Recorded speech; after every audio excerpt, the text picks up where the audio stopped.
Muy buenas y bienvenidos a un nuevo vídeo de Rincón de Historia TV.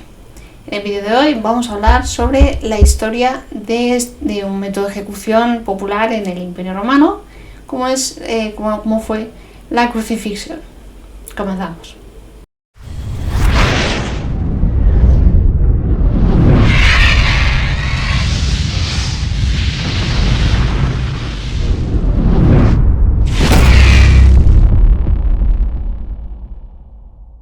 Antes que nada, pediros que os suscribáis al canal, ¿vale? Porque es totalmente gratis y a mí me apoyáis mogollón para que YouTube me recomiende a más gente y crezca este canal poquito a poco, ¿vale? Suscribiros al canal, darle a la campanita, compartir mucho en vuestras redes sociales, ¿vale? En este canal estupendo que están haciendo, que bueno, va a haber vídeos de todo, de Roma, de todo lo referente al mundo antiguo, sobre todo, que es en lo que me quiero centrar para diferenciarme del resto de canales. Así que si os gusta, pues queréis algún tema específico del mundo antiguo o de cualquier tema, pero específicamente del mundo antiguo, pues me lo dejáis en los comentarios, ¿vale? Y yo, como estoy haciendo con la Semana Santa, pues seguiré haciendo vídeos, empezaré a hacer vídeos del tema, pero vamos, seguro.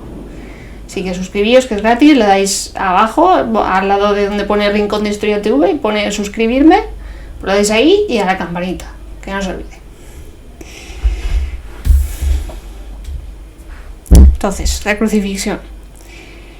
Encontramos ciertas variantes de penas que consisten básicamente en colgar al acusado de algún elemento u objeto y dejarlo morir lentamente. Pero también el término suspendere, que lo tenemos en latín, no es únicamente eso. También hace referencia a colocar en una posición elevada sin mayores implicaciones.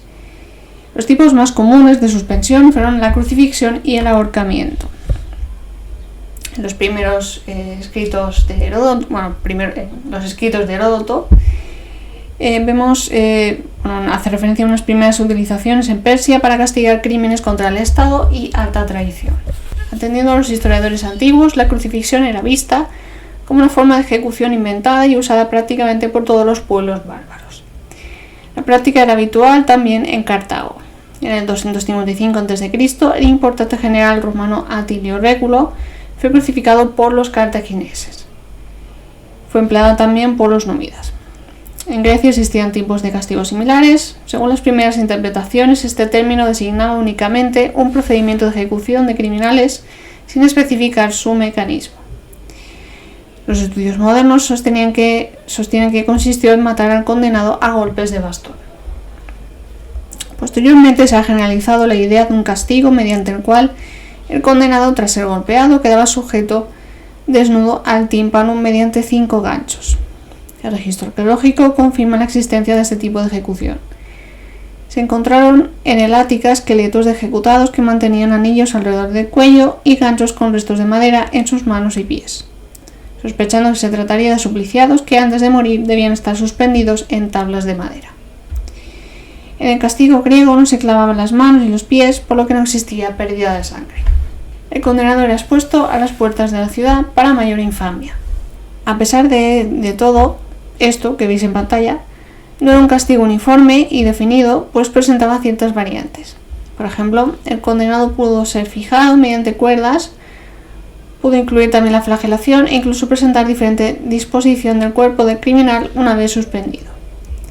Aparece mencionado por Demóstenes y Platón, que le atribuyen un carácter de deshonor.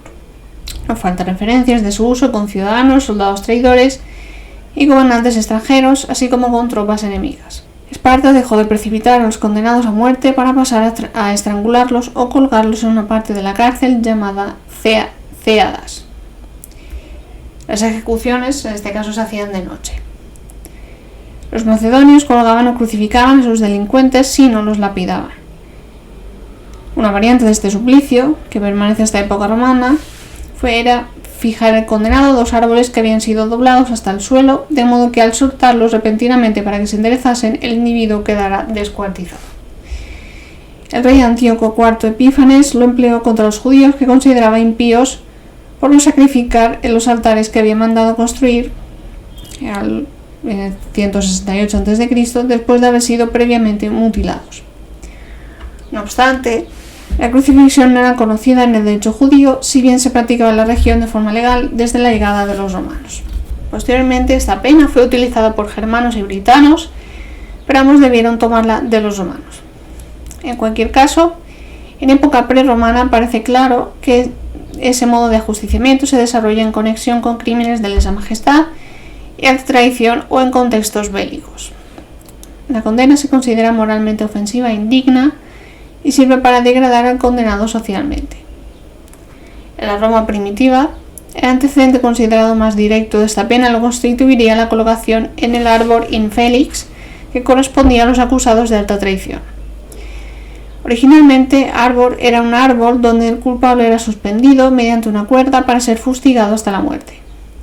Más tarde pasó a ser un poste, una horca o una cruz hechos de la madera de un árbol infelix. Era llamado también infelix lignum y de ahí su asociación con la cruz. Una referencia de su existencia la proporciona de forma indirecta Plinio cuando indica que no puede utilizarse para las libaciones a los dioses el vino producido de una parra en la que ha sido colgado un cadáver.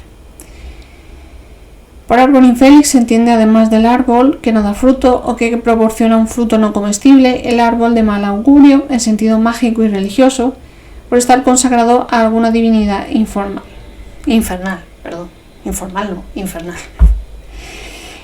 El proceso de ejecución del castigo consistía en tapar la cabeza al condenado para hacerlo colgar después de este árbol y fustigarle, pero su cuerpo fue fijado con cuerdas. En ningún momento se empleaban los clavos como en la crucifixión, cosa que describimos en un vídeo que se estará apareciendo por allá arriba, ¿vale?, en el registro arqueológico referente a Jesús de Nazaret. Según Cicerón, el rey Tarquinio inventó unas fórmulas que enviaban al árbol infélix con esta frase que veis en pantalla. Posteriormente aparecen mencionadas en el juicio de los Dumviros a Publio Horacio. La crucifixión se encuentra en leyendas romanas antiguas y es probable que no fuera más moderna que la decapitación por medio del hacha.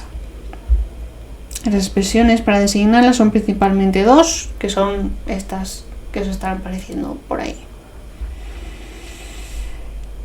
Durante la República, la crucifixión quedaba reservada a los esclavos declarados culpables de crímenes graves y su virtud tomó la denominación de servile supplicium. También era aplicada a piratas, ladrones, homicidas, esclavos denunciados por sus amos por realizar acciones hostiles contra ellos, esclavos fugitivos incitados a la revuelta o la insurrección y falso testimonio.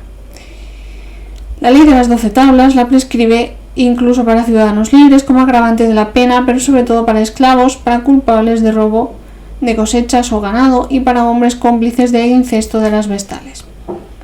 Igualmente establecía la muerte por suspensión para el que atentara durante la noche contra la cosecha de otra persona. Debido pues a su simbolismo y condición, en principio y desde tiempo inmemorial había sido una pena reservada a esclavos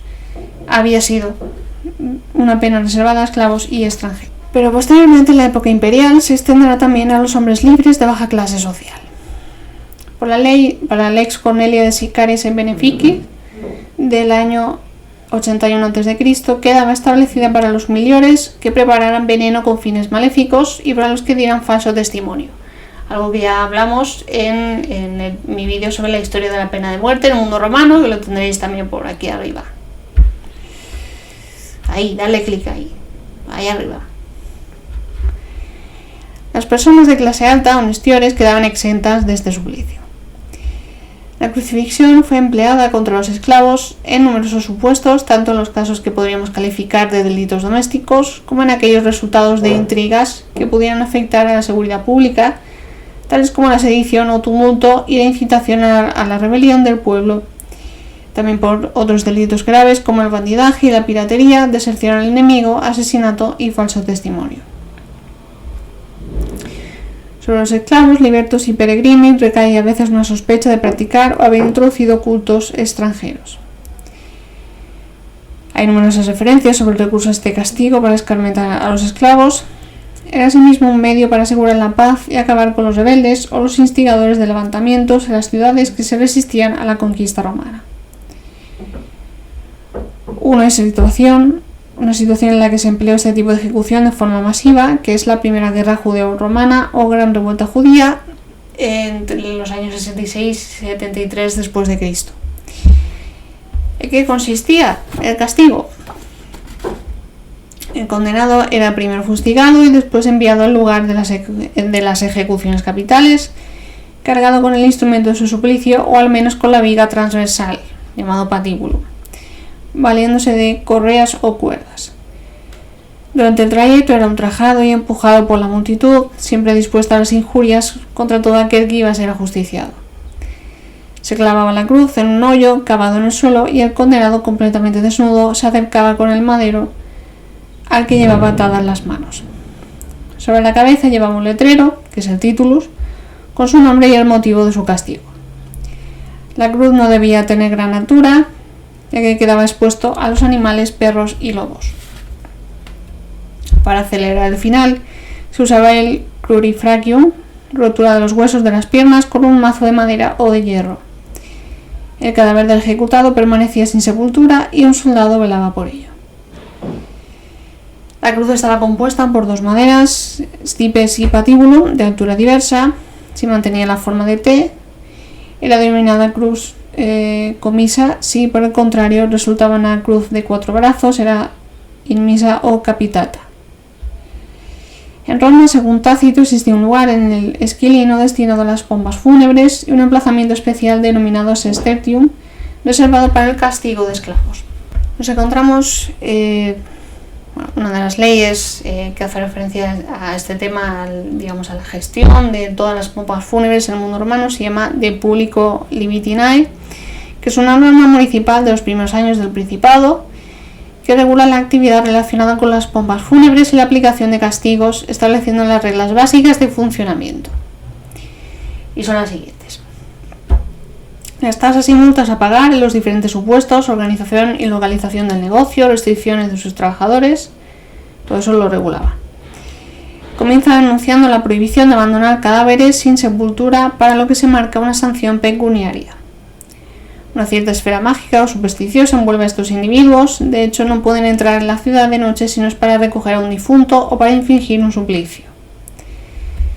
Pueden ser requeridos en dos situaciones. Si un particular quiere aplicar de manera privada un suplicio a su esclavo, puede contratar la variante que prefiera. Se encarga la ejecución mediante la cruz y el patíbulo está obligado a proveer la madera y las cuerdas y a pagar una cantidad a los trabajadores y al verdugo. Si el castigo se ejerce a título público, cuando un magistrado envía el suplicio a alguien, el encargado de tales menesteres debe estar siempre disponible, infligir el tormento y suministrar gratuitamente las cruces, los clavos, las sustancias e instrumentos abrasivos y todo lo necesario para cumplir la misión. Si ha dado orden de deshacerse del cadáver, los trabajadores vestidos de rojo deberán llevarlo haciendo tintinear una campanilla para prevenir la potencial contaminación que provocaría el contacto con un supliciado, y también para atraer la curiosidad de aquellos interesados en contemplarlo. Siempre hay curiosos y mirones. No somos nuevos en eso. El ejercicio de tales actividades debía desarrollarse en el local que el encargado tenía habilitado para su trabajo. La ley refleja, por tanto, la existencia de un lugar común en las ciudades romanas donde se establecían los adjudicatarios del negocio del levantamiento de cadáveres y que proporcionaba el material necesario a los funerales. Entre las ejecuciones, la crucifixión era la más común, mientras que la condena ad bestias era más compleja. Esta práctica legal se conservó hasta tiempos del Tardo Imperio, y fue abolida tras la conversión de Constantino. La fecha aceptada como última referencia oficial a esta condena es el año 314 d.C., según el Código Teodosiano, pero el momento exacto se desconoce. Las actas, según la revisión de todo el tema de las actas materiales que hace María Amparo Mateo Donet, que en su publicación voy a leer la biografía, es profesora de Historia Antigua, creo recordar. No sé exactamente muy bien la biografía, las pondré aquí en la descripción. Vale, tiene esta revisión, la ejecución de los mártires cristianos en el Imperio Romano, que los podéis encontrar en un archivo descargable. Dice: de las actas martiriales consideradas auténticas, tan solo una presenta este tipo de condena. Se trata de los mártires Claudio, Asterio y Neón. Estos 3 jóvenes hermanos fueron capturados por los curiales de la ciudad de Egea junto con 2 mujeres y un niño pequeño y llevados ante el tribunal de Lisias, procónsul de Licia, en el 306 después de Cristo. Hay otros documentos de esta categoría que mencionan la crucifixión, pero como medida auxiliar a la pena principal. ¿Vale? Una de las crucifixiones más conocidas es la del apóstol Pedro, sobre lo que podemos hacer una serie de afirmaciones que tienen bastante probabilidad histórica, y es que Pedro murió en Roma durante el reinado de Nerón, lo que fue interpretado en forma de categorías apocalípticas por algunos círculos cristianos. De la suspensión inverso capitate tenemos referencias anteriores, por ejemplo de Séneca. Ya sabes que, según la tradición, por ahí tiene alta posibilidad histórica porque tenemos referencias, como he dicho, de ello. El apóstol Pedro murió boca abajo. ¿Vale? También sabemos que los soldados romanos la emplearon con los prisioneros hebreos ante los muros de Jerusalén. También tenemos otro caso, que es de Simeón, hijo de Clopas, obispo de Jerusalén, en tiempos de Trajano. Otros documentos no considerados muy fiables: Sinforos y sus 7 hijos en época de Adriano, los mártires de Alejandría bajo el reinado de Decio, y los mártires de Tebaida bajo Diocleciano. Una inscripción del siglo VI-VII después de Cristo, aparecida en Gerona, nos habla de 2 mártires que habrían muerto sufriendo este suplicio. En el caso de los humiliores, esta pena no correspondía a los delitos imputados, normalmente a los cristianos, pues se destinaba a sancionar el falso testimonio o la preparación del veneno. En el caso de los esclavos sí que estaba reservada para delitos de sedición, incitación a la rebelión, impiedad, magia, práctica de cultos extranjeros, etc. Y el cristianismo pues también en cierto modo se estaba relacionando con la magia y la rebelión y todo esto. Para pelear contra el cristianismo se empleaban otros métodos más efectivos. La crucifixión se usaba más bien a método de propaganda, ¿vale? Un poco de mirad lo que os puede pasar si seguís así con esa religión. La crucifixión pues era el método de burla. Ahí en mi vídeo sobre la arqueología, de lo que os habrá aparecido por aquí, del Imperio Romano, habréis visto ese grafito, ¿no?, de Alexamenes Fidelis, y esa burla haciendo pues ese dibujo, ¿no?, de un burro, de un crucificado pero con cabeza de burro. Pues era una manera de burlarse del cristianismo, ¿no? Y esa contestación maravillosa de Alexamenes Fidelis, que soy fan. Yo que soy muy fan. En cuanto a los mártires africanos, los métodos usados en la decapitación, cremación y la exposición a bestias. Vale, básicamente. Y eso es todo por este vídeo. Si os ha gustado, un buen like histórico, suscribiros al canal para más contenido como este y de todo tipo relacionado con la historia y el patrimonio. Dale like, dale un buen like, dale a compartir.